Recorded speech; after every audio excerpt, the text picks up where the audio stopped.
Ao que Jesus perguntou: e vocês, quem dizem que eu sou? Respondendo Simão Pedro disse: o Senhor é o Cristo, o Filho do Deus vivo. Então Jesus lhe afirmou: bem-aventurado é você, Simão Barjonas, porque não foi carne e sangue que te revelaram isso a você, mas meu Pai que estás nos céus. Também eu lhe digo que você é Pedro, e sobre esta pedra edificarei a minha igreja, e as portas do inferno não prevalecerão contra ela. Eu lhe darei as chaves do reino dos céus. O que você ligar na terra terá sido ligado nos céus, e o que você desligar na terra terá sido desligado nos céus. Então Jesus ordenou aos discípulos que não dissessem a ninguém que ele era o Cristo. Mesmo sentado, vamos fazer mais uma oração? Peço para que Deus fale comigo e com você nessa manhã. Pai eterno, nós lemos a palavra do Senhor e sabemos que o Senhor se revela a nós através da Tua palavra.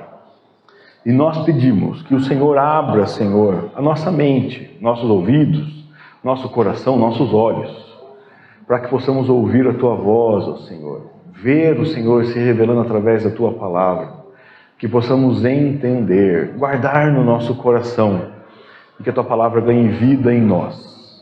Nós somos a igreja que o Senhor formou, e nós pedimos que o Senhor fale conosco e nos use em nome de Jesus. Amém. Amém.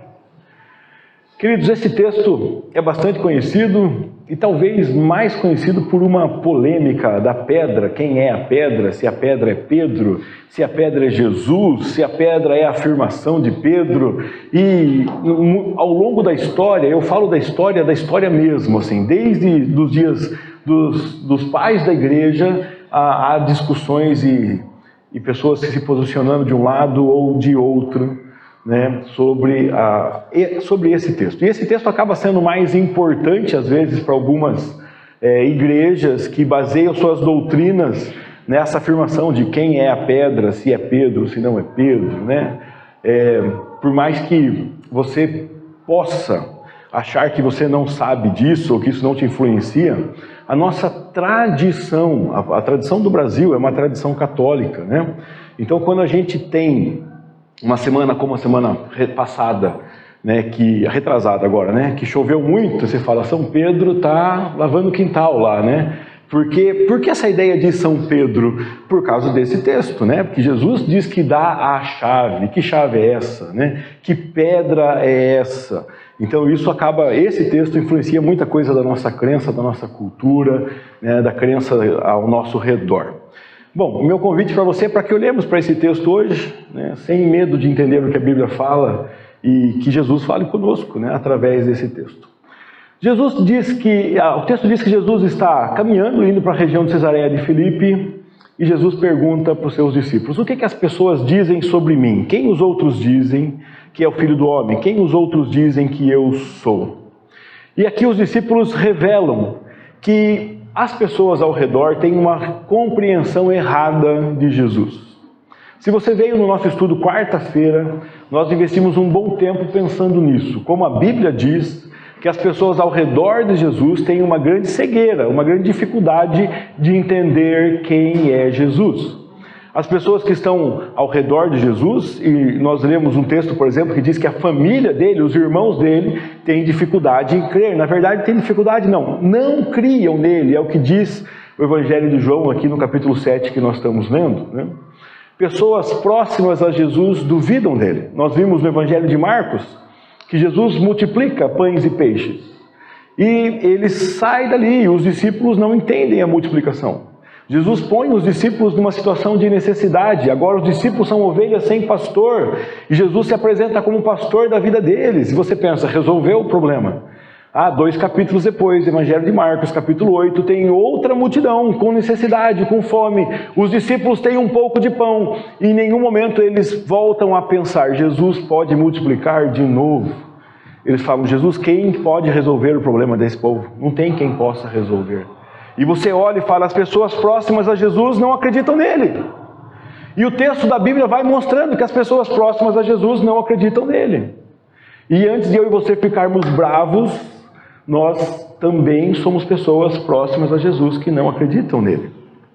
Se você não estava aqui quarta-feira, eu fiz uma simples provocação e eu perguntei o seguinte: se você acredita em Jesus, se você sabe quem Ele é, qual uma desculpa que você tem para ficar um segundo ansioso na sua vida?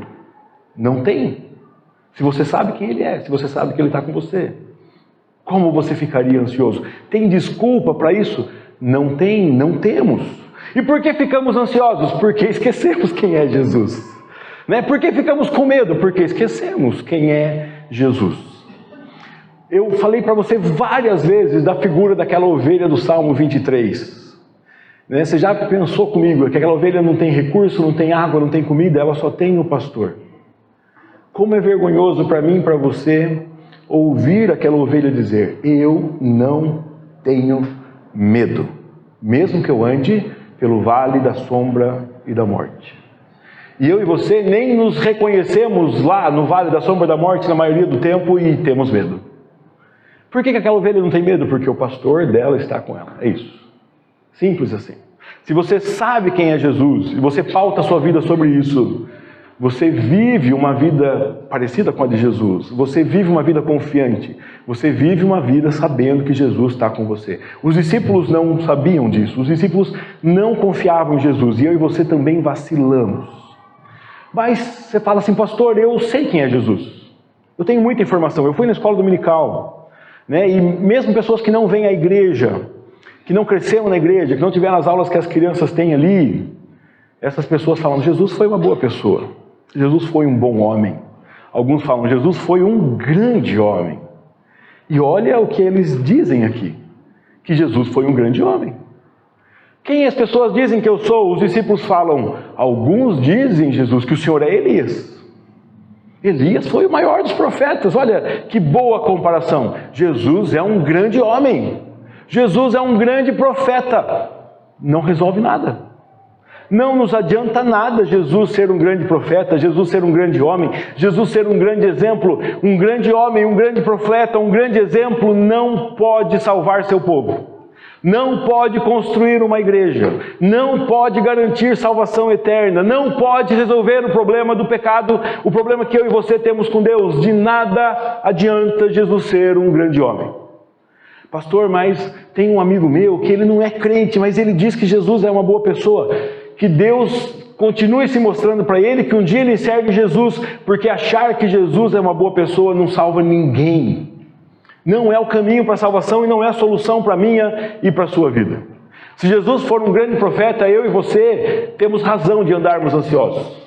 Temos razão de andarmos com medo. Temos razão de estarmos inseguros, porque um grande homem, um grande profeta não nos salva. O máximo que um grande homem, um grande profeta pode fazer é apontar para a pessoa certa, que é para Jesus Cristo, porque Jesus salva. Se Jesus é só um profeta, não nos adianta. Se Jesus então fosse Jeremias ou um dos profetas, não resolvia. Mas se Jesus fosse o João Batista, alguém, o primeiro citado lá, alguém da época dele, um profeta moderno, de nada resolveria também. João Batista morreu, ressuscitou? Não. Tem poder sobre a morte? Não. Pode salvar você? Não. Nós entendemos que Jesus Cristo é a única fonte de salvação, o único caminho. Você conhece o texto que Jesus diz: eu sou o caminho, e não um caminho. O caminho. E Jesus fala assim: eu sou o caminho, a verdade e a vida, e ninguém vem, não é vai, é vem. Ninguém vem ao Pai, porque Ele e o Pai são um. Ninguém vem ao Pai senão por mim. Ele é o único caminho. Não adianta achar que Jesus é João Batista, que Jesus é um profeta, que Jesus é um grande homem, que Jesus é um grande líder, que Jesus é referência de amor, que Jesus é um grande ensinador, que Ele é um grande mestre. Não adianta nada, nada, nada, nada disso. Ele é tudo isso. Mas nada disso é razão de eu e você estarmos aqui dizendo hoje que o nosso culto é o nosso Senhor Jesus. Porque Jesus Cristo é mais do que qualquer homem foi. Quem é Jesus? As visões erradas são ditas e Jesus pergunta: e vocês? O que vocês dizem que eu sou? Nós vemos no Evangelho de Marcos, vimos isso quarta-feira, que antes dessa afirmação de Pedro, Marcos conta que Jesus chama um homem cego e cura o cego. Mas Jesus, surpreendentemente, faz uma cura meia boca, faz uma cura parcial, faz uma cura mais ou menos. Aquele cego está vendo agora, mas não vê claramente. Aquele cego está vendo, mas ele fala, Jesus pergunta, você está vendo? Ele fala, olha, eu estou vendo uns vultos assim, não sei se é gente, não sei se é árvore, eu estou vendo mais ou menos. E a pergunta que eu e você deveríamos fazer para esse texto é, como é que Jesus cura mais ou menos desse jeito? Como é que Jesus faz uma cura que não resolve? O que Jesus quer mostrar com isso? Será que acabou o poder dele? Será que ele não podia curar direito? Será que ele não sabia o que o homem precisava? E nós entendemos que Jesus ali, com aquela cura parcial, estava demonstrando para os discípulos que a visão deles ainda era parcial. Os discípulos olhavam para Jesus, falavam, eu sei que Jesus está ali, mas não viam claramente. Viam ainda de forma embaçada. Como eu e você vemos. Não é nenhum susto para nós lermos o que lemos no começo aqui. Jesus está no nosso meio, Ele está entre nós, Ele está conosco, nós sabemos.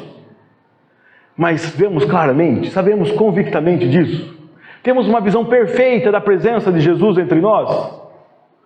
E aí olhamos para a nossa vida, olhamos para como vivemos, para como tomamos as decisões, para como enfrentamos os problemas. E a conclusão honesta é dizer, olha, eu sei de Jesus, mas eu não reconheço Ele na minha vida totalmente. Às vezes, eu vejo Jesus como um curandeiro, eu vejo Jesus como um amuleto, que se eu for lá e fizer um ritual, Ele pode me ajudar. Às vezes eu vejo Jesus como alguém que está por perto, para quando eu preciso ir lá buscar alguma informação. Mas ver Jesus claramente como Senhor da vida, entregar a vida para Ele, fazer a vontade dEle e não a minha, negar a mim mesmo, é uma exigência difícil para mim e para você. Mas é o único caminho que Jesus aceita para ser seguidor dele.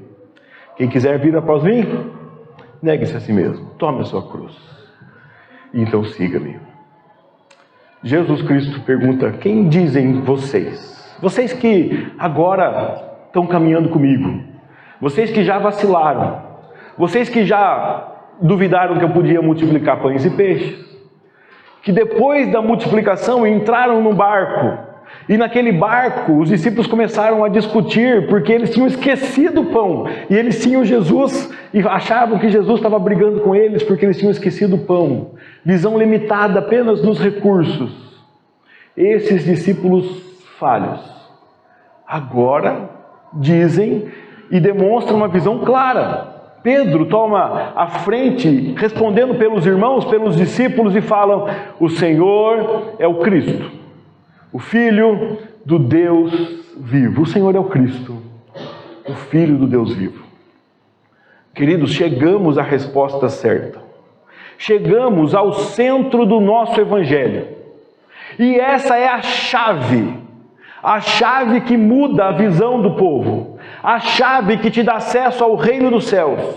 A chave que te leva à presença de Deus. Porque sem essa visão, sem essa compreensão, a porta dos céus está fechada para mim e para você. Sem entender que Jesus Cristo é o Filho do Deus vivo, que Ele é o Salvador, que Jesus é o Cristo, que Jesus é o Messias, podemos fazer os maiores rituais, podemos apelar para todas as pessoas que já passaram sobre essa terra, sem saber que Jesus é o Cristo, não há salvação. Não há transformação de vida, não há nenhuma esperança. A nossa única esperança é saber que Jesus é o Cristo. E se eu e você sabemos que o Salvador é Jesus, isso é tudo o que nós precisamos saber. Tudo. Você vai encontrar pessoas ao redor da história, pessoas na Bíblia, que não tiveram o conhecimento bíblico que você tem. Talvez um dos mais famosos, uma história bem fácil de enxergar isso, é a história daquele ladrão que estava ao lado de Jesus e foi salvo.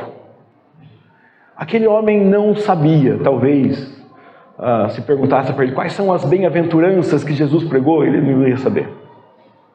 O que Jesus diz lá naquele outro sermão, não ia saber. O que ele sabia? Que ele estava diante do Cristo, diante do Salvador. E do que mais ele precisa? O que Jesus diz que ele precisa? De mais nada. Hoje mesmo você vai estar comigo, hoje mesmo. Por quê? Porque aquele homem sabia que Jesus era o Cristo. Entenda, queridos, que isso é o centro do nosso Evangelho, o centro da mensagem de Jesus, o centro da mensagem que a igreja carrega. Jesus é o Cristo. Se antes pessoas não sabiam quem é Jesus, as respostas eram erradas, agora Pedro dá a resposta certa. Quando Pedro fala isso, o que Jesus diz? Que bom, que feliz é você, que bem-aventurado é você, Simão, filho de Jonas, Simão Bar-Jonas. Você é muito feliz. Sabe por quê? Porque não foi carne e sangue que revelaram isso a você. Você é muito feliz porque você sabe que eu sou Cristo. E eu estou dizendo para você que saber que Jesus Cristo é a chave para a vida eterna, é a chave para o reino dos céus, é a chave para a segurança. E você poderia falar, então me dá essa chave, vou dar essa chave para todo mundo e nós vamos resolver o problema do mundo. Sim, a chave é essa. E você tem a missão de espalhar isso para o mundo. Só que eu e você não temos o poder de convencer pessoas disso, de revelar isso a pessoas. E se eu e você entendemos isso, não é porque eu e você somos mais inteligentes do que pessoas que não entenderam. Não é porque eu e você temos uma capacidade maior do que pessoas que não entenderam. Se eu e você sabemos que Jesus é o Cristo, se essa informação crucial, transformadora, alcançou o seu coração, não é pela sua inteligência, mas não é porque o Pai que está no céu revelou isso a você. Olha o que Jesus disse para Simão: você é feliz, bem-aventurado, porque não foi a sua carne, o seu sangue, a sua inteligência, o seu corpo que revelaram isso a você. Foi o meu Pai que está nos céus. É Ele quem revela. A Bíblia nos mostra constantemente que é Deus quem chamou você, é Deus quem revelou você, é Deus quem abriu seus olhos. Há 2 semanas atrás nós estávamos aqui lendo o Evangelho de João no capítulo 6, e um irmão que está aqui presente, mas eu não vou constrangê-lo aqui, pedir para ele apontá-lo, né? Falou assim: mas pastor do céu, você está falando isso não é predestinação que você está falando ali, né? Falei, eu não estou falando nada disso, não estou falando nenhum termo desse, mas a Bíblia está mostrando que Deus chamou você, a Bíblia está mostrando. A Bíblia está dizendo que é Deus quem revela para você, a Bíblia está dizendo. A Bíblia diz que é Deus quem te escolheu, a Bíblia está dizendo. A Bíblia diz isso. E parece que aonde você lê a Bíblia diz isso. Sim, aonde você lê a Bíblia diz isso. É o Pai que revela para você quem é Jesus. E se você entende quem é Jesus, você é feliz. Você é agraciado, você é bem-aventurado. Porque você ouviu a voz do Pai que diz: esse é o meu Filho amado. Ouçam Ele, entendam quem é Ele, busquem a Ele. Esse é o meu Filho amado, é o Pai quem revela. Queridos, e esse texto tem 2 informações que você precisa entender hoje. A primeira informação é essa: quem te revela é o Pai. Se você entende quem é Jesus, e essa informação crucial, é porque Deus mostrou isso para você. Então seja grato e desfrute dessa felicidade, dessa bem-aventurança de entender quem é Jesus. Mas tem uma outra informação que você também precisa sair daqui hoje com ela decorada. E está nesse verso aqui. Diz Jesus: também eu te digo que você é Pedro, e sobre esta pedra edificarei a minha igreja. E as portas do inferno não prevalecerão contra ela, contra a igreja. Ao longo da história, muitas pessoas se debruçaram nesse verso para tentar entender quem é a pedra e sobre quem a igreja está edificada. E é difícil porque você tem que tomar uma decisão e fazer esse texto falar o que essa decisão fala, né? Como que a maioria das interpretações são as seguintes, basicamente 3. Algumas pessoas dizem assim, que Jesus está falando para Pedro, e aqui em grego tem um trocadilho, porque o nome de Pedro é Petros, que é um fragmento de pedra, uma pequena pedra. E quando Jesus fala sobre a pedra que edifica a igreja, ele fala Petra, que daí é uma grande rocha, uma grande pedra.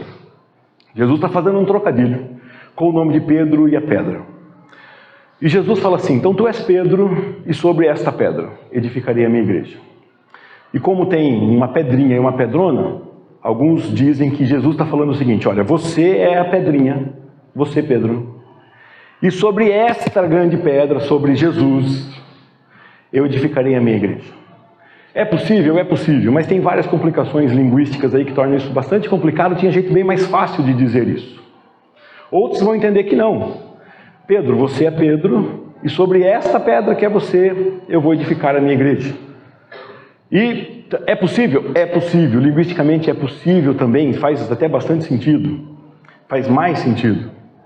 E outros vão falar o seguinte, que Pedro, você é Pedro, e sobre esta pedra que você falou, sobre essa afirmação, e a afirmação do versículo anterior, né, aqui, essa afirmação, o Senhor é o Cristo, o Filho do Deus vivo. Sobre a afirmação seria a pedra, o fundamento da igreja, sobre a afirmação que é a pedra, eu construirei a minha igreja. Bom, é possível? É possível. Essas leituras são possíveis. Algumas delas daria mais trabalho para justificar e teria muito jeito mais fácil para Jesus falar. O que tem mais sentido é você entender, sem medo, o que Jesus está dizendo claramente. Você, Pedro, é uma pequena pedra. E sobre esta pedra, em um trocadilho, sem sinais daqui para lá, eu edificarei a minha igreja. Qual que é o problema de achar que a pedra é Pedro? O problema é que você vai falar, mas daí, pastor, você está dizendo que Pedro é o primeiro papa? Não, o texto não diz isso. O texto diz que Pedro é uma pedra. E que em cima dessa pedra a igreja está construída. Ah, mas então o texto diz que o Pedro é o alicerce, a pedra principal que começa com ele. Não, o texto está dizendo que Pedro é uma pedra. Simples assim. O próprio Pedro vai dizer depois, na carta que ele escreve, que a pedra de esquina angular principal é Jesus. E todas as outras afirmações do apóstolo Paulo sobre os alicerces, sobre a base é Jesus. Não existe igreja sem Jesus. Mas se você constrói, põe a pedra de arranque, você põe ao lado outras pedras, e elas fazem parte do alicerce. E não há nenhuma dificuldade em entender que a pedra principal dessa construção é Jesus, mas que pedras são colocadas até hoje, e eu e você somos pedras, que constroem esse templo que é a habitação de Deus. É o que o apóstolo Paulo diz na carta aos Efésios, que essa igreja está sendo construída, edificada, e que eu e você somos pedras lá, somos tijolos desse grande prédio. E Pedro é uma dessas pedras. Eu e você fomos colocados em 2000 e alguma coisa, 1900 e alguma coisa, e Pedro foi colocado quando? Bom, quando está sendo anunciado aqui, a igreja não começou a ser edificada ainda. Jesus Cristo está anunciando, eu, no futuro, vou edificarei. E Jesus é a pedra principal. Pedro não é o principal nem dos apóstolos da igreja cristã. Jesus não está falando isso. Quando a igreja cristã se organiza em Jerusalém, fica sendo a igreja principal, a igreja que autoriza o que pode ou não acontecer nas cidades ao redor. O apóstolo Paulo, quando tem uma questão se circuncida, se não circuncida, ele vem para a igreja de Jerusalém para que a igreja de Jerusalém decida. Quem que comanda a igreja de Jerusalém? Tiago, não é Pedro. Jesus não está falando que Pedro é o principal dos apóstolos, que Pedro é a base dos outros apóstolos. Jesus está falando que Pedro é uma pedra, uma das primeiras, da inicial. Sobre ele estamos eu, você e toda a história, sobre os outros apóstolos também, mas todos nós sobre a grande rocha que é Jesus. É isso que esse texto diz. Mas não é isso que eu falei para você que é a principal informação do texto. Talvez essa seja a principal polêmica do texto. Mas a principal informação do texto está na terceira linha ali. Jesus diz, leia comigo a terceira linha. Edificarei a minha igreja. A gente briga pelas pedras e se esquece que existe um construtor. A gente briga para saber quem é que tem poder. Quem tem mais poder? E os discípulos faziam isso. Jesus, quem entre nós aqui vai ser o principal no reino dos céus? Quem vai ter mais poder? Quem vai sentar no seu lado direito? Quem vai sentar no seu lado esquerdo? Como é que Jesus responde às pessoas que lutam por poder? Se você não for o menor, esqueça. Se você não for igual a essa criança, não tem vez. Se você achar que você vale mais do que um dos meus pequeninos, você está perdido. A briga do céu não é pelo poder humano. No céu nós estamos todos nos rendendo ao poder de Cristo. E se você um dia falar assim, mas no céu eu vou ser coroado, você vai ser coroado só para poder arrancar sua coroa e depositar aos pés de Cristo, porque é reconhecimento de que Ele é o verdadeiro Rei. E não tem outro. Jesus Cristo constrói a sua igreja, e essa é a notícia que você tem que levar daqui hoje. Jesus é o Cristo, e não adianta achar outra coisa. E Jesus Cristo constrói a sua igreja, e é só por isso que eu e você estamos aqui. Porque Jesus Cristo poderia falar assim, olha, eu sou o Salvador, eu sou o Messias, eu estou indo embora e vocês tentem me alcançar. Não, não conseguiríamos. Vocês tentem se salvar, de nada adiantaria. Eu sou o Cristo. E eu estou escolhendo vocês, revelando para vocês que eu sou o Cristo. E eu vou construir a minha igreja. Eu e você hoje sustentamos uma fé, que é a fé de Pedro, que é a fé dos apóstolos, que é a fé da história, que é a fé no Filho de Deus, é a fé no Salvador, é a fé em Jesus, o meu e o seu Salvador. E só temos essa fé, porque Deus revelou para nós que Jesus é o Cristo. E só estamos juntos, porque Jesus Cristo não salva uma pessoa, Ele salva uma igreja. E Ele nos une como irmãos e irmãs para salvar a igreja dele. Jesus dá segurança a essa igreja. Essa igreja vai prevalecer sobre as portas do inferno. E esse texto também é bem complicado para nós entendermos, porque a gente fala do inferno, a gente pensa no diabo, a gente pensa nas forças malignas, e como se tivesse lá um lugar no inferno que é onde o diabo está, e de lá ele comanda as forças dele, não é? Bom, quando Jesus fala com o diabo e o livro de Jó nos relata, pergunta para o diabo, de onde vem? O diabo fala, da terra. Estou rodeando a terra. E existe uma promessa de Jesus, de que o inferno é um lugar onde o diabo será lançado. Então na Bíblia o inferno é um lugar de morte, é um lugar de separação de Deus, um lugar de sofrimento. E Jesus está dizendo o seguinte, ó Pedro, eu vou construir a minha igreja. E a morte não alcança a minha igreja. Esse lugar de separação de Deus não alcança a minha igreja. A igreja é vitoriosa, porque foi desligado da igreja todo o pecado. Foi retirado da igreja o pecado que foi pago pelo Cristo. E a igreja anda segura de que não existe para ela perdição, não existe para ela derrota, existe para ela segurança e salvação. As portas do inferno não prevalecerão contra a igreja. E para a igreja eu dou as chaves do reino dos céus.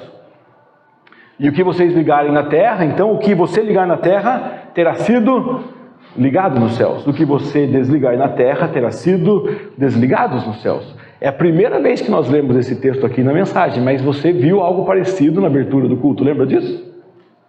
Na abertura do culto nós lemos o capítulo 18. No capítulo 18, Jesus Cristo não está falando com Pedro, está falando com a igreja. E para a igreja ele diz a mesma coisa.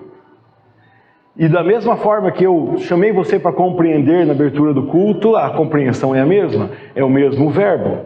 Não é assim, o que você ligar, eu ligarei no céu. Não, não.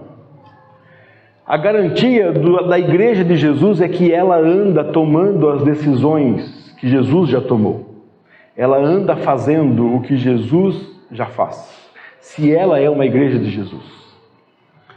Se você prestar atenção você já deve ter ouvido aqui, nesses 3 meses do ano, umas 10 vezes ou mais, eu dizer para você que nós precisamos concentrar a nossa energia em fazermos o que Jesus está fazendo. E a minha pergunta para você é: o que Jesus está fazendo ao seu redor? Jesus está alcançando pessoas? Alcance pessoas. Jesus está abraçando pessoas? Abrace pessoas. Jesus está se revelando a pessoas? Revele Jesus a pessoas. Faça o que Jesus está fazendo. Porque as decisões não são minhas e suas, as decisões são do céu. O caminho é do céu, o rumo é do céu. Nós nos chamamos de servos de Jesus Cristo, e servo é a palavra escravo, é a palavra daquele que faz a vontade do outro. Mas às vezes não queremos saber qual é a vontade dele, como fazermos. Já imaginou você ser contratado para trabalhar, chegar no local de trabalho e ninguém te dá nenhuma orientação do que tem que fazer? Como é que você vai fazer? Você está lá no seu local de trabalho para fazer a vontade de outra pessoa. Sua vontade era ficar em casa, vendo televisão talvez. Mas lá no trabalho você foi para naquele tempo fazer a vontade de outra pessoa. Agora a Bíblia nos chama para vivermos a nossa vida fazendo a vontade de Deus.